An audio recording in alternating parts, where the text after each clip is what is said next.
নমস্কার, কিরকম আছেন সবাই? আশা করি সবাই ভালো আছেন। ভগবানের আশীর্বাদে, মাতৃপুরুষের আশীর্বাদে সবাই ভালো থাকবেন, এটা আমি আশা করি। কারণ ভগবানের আশীর্বাদ যখন মানুষের উপরে থাকে তখন কেউ দুঃখিত থাকে না, ভালোই থাকে।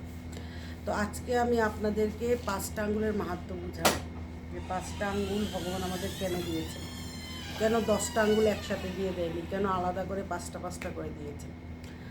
এই যে 5টা আঙ্গুল 5টা ধর্মকে বোঝায়। যেমন এই যে এই আঙ্গুলটা আমাদের বুঝায় হিন্দু ধর্ম, এই আঙ্গুলটা বুঝায় ইসলাম ধর্ম, এই আঙ্গুলটা বুঝায় বুদ্ধ ধর্ম, এই আঙ্গুলটা বুঝায় খ্রিস্ট ধর্ম, এই আঙ্গুলটা বুঝায় ইহুদি ধর্ম। তারপরেও কিন্তু আমরা ধর্ম নিয়ে লড়াই করছি, তাই না? আমরা কি করছি? আরেকটা ধর্মকে ছোট করে নিজের ধর্মটাকে বড় করার চেষ্টা করছি, কিন্তু এটা তো কোনোদিন পসিবল না। হ্যাঁ, একটা ধর্মকে ছোট করে আরেকটা ধর্মকে বড় করা এটা কোনোদিন পসিবল না, হ্যাঁ, সম্ভব না। কারণ ভগবান যাকে যে ধর্মে পাঠিয়েছেন সেই ধর্মটা তো পালন করতেই হবে। হ্যাঁ, একটা ধর্মের একটা পবিত্র গ্রন্থ থাকে, তাদের মানতে হয়। হ্যাঁ, একটা ধর্মের একটা নিয়ম থাকে, এটা মানতে হয়। তো আমরা কি করছি? আমরা আমাদের ধর্মটাকে বড় করে আরেকটা ধর্মকে ছোট করছি।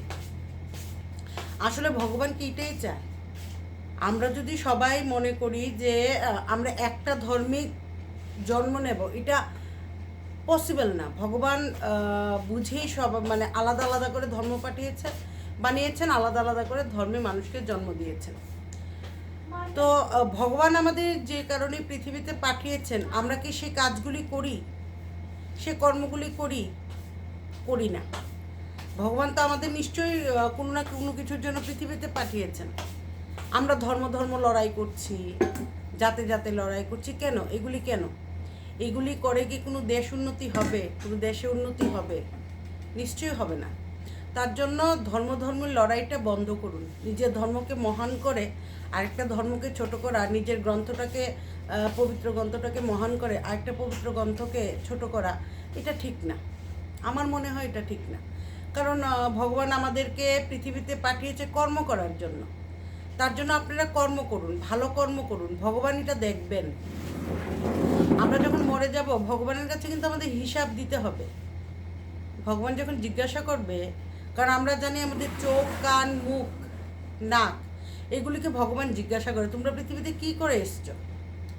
তখন আমরা যখন বলতে পারবো যে ভালো কাজ করে এসেছি, আমরা কোনোদিন লড়াই করিনি, ধর্ম নিয়ে যুদ্ধ করিনি, নিজের ধর্মটাকে মহান করার জন্য আরেকটা ধর্মকে ছোট করিনি, প্রত্যেকটা পবিত্র গ্রন্থকে আমরা সম্মান করেছি, তখন কিন্তু ভগবান আমাদের নরকে পাঠাতেও কিন্তু চিন্তা করবে হাজারবার যে মানুষটা তো ধর্ম করে এসছে। আর এই 5টা আঙ্গুলের আরেকটা রহস্য হলো এই যে এই আঙ্গুলটা, এটা বোঝায় ঈশ্বর বা পরমাত্মা। এই আঙ্গুলটা এটাকে বোঝায় অহংকার বা আই। যার ভিতরে আই জিনিসটা থাকবে, আমি জিনিসটা থাকবে, তার মানে তার ভিতরে অহংকারটা আছে। আর অহংকার থাকলে ভগবানকে কখনো আপনারা পাবেন না। তারপরে যে এই আঙ্গুলটা, এটা বোঝায় সত্য বা জ্ঞান। এই আঙ্গুলটা এটা বোঝায় মায়া বা মোহ। ভগবান আমাদের বলেন কোনো কিছুর প্রতি মায়া মোহ রাখবে না। তোমার কাছে আছে তার জন্য এই জিনিসটাকে মায়া মোহ করবে, এটা ঠিক না। আর এই আঙ্গুলটা আমাদের শেখায় কর্ম বা সেবা। তো 5টা আঙ্গুলের মধ্যে যে আঙ্গুলগুলিকে আমরা স্মরণ করে চলবো, এটা হলো বৃদ্ধা আঙ্গুলটা, ঈশ্বর বা পরমাত্মা মানতে হবে এই জিনিসটা। মধ্যমাটা, যেটা আমাদের সত্যের পথে চলাটা শেখায়। কনিষ্ঠ আঙ্গুলটা, যেটা আমাদের কর্ম বা সেবা করতে শেখায়। তো 5টা আঙ্গুলের মাহাত্ম্য আপনাদের আমি বলে দিয়েছি। ভগবান এইভাবেই আমাদের 5টা আঙ্গুল বানিয়ে দেয় না কিন্তু, বা দেয়নি, এটার মাহাত্ম্য আমাদেরকে বুঝিয়ে দিয়েছেন। তার জন্য বলছি, যা ভালো তা করবেন, যেটা খারাপ এটাকে অবহেলা করবেন, ইগনোর করে চলবেন।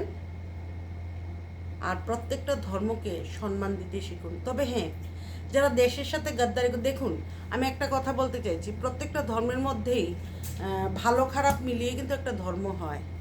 এমন কথা না যে আমার ধর্মের মধ্যে সবাই ভালো না, ভালো খারাপ মিলিয়ে একটা ধর্ম হয়। কিন্তু কোনো ধর্মের মধ্যে একটা মানুষ খারাপ তার মানে এটা না আমরা পুরোটা সমুদায়কেই খারাপ মনে করব। তার জন্য মিলেমিশে চলুন, ভাইচারাভাবে চলুন, এতে দেশটাও খুব উন্নতি হবে, দেখতেও ভালো লাগবে। অন্যান্য কান্ট্রি থেকে যদি আমাদের দেশে কেউ ঘুরতে আসে তারাও বলবে যে ভারতের মধ্যে কত মিল, সবাই কত মিলজুল করে থাকে। তো আজকের জন্য ভিডিওটা আমি এখানেই শেষ করছি। টাটা, বাই বাই, জয় হিন্দ। भारत माता की जय, भारतवासियों की जय, त्रिपुरा की जय, त्रिपुरा सुंदरी की जय, त्रिपुरावासियों की जय। टाटा।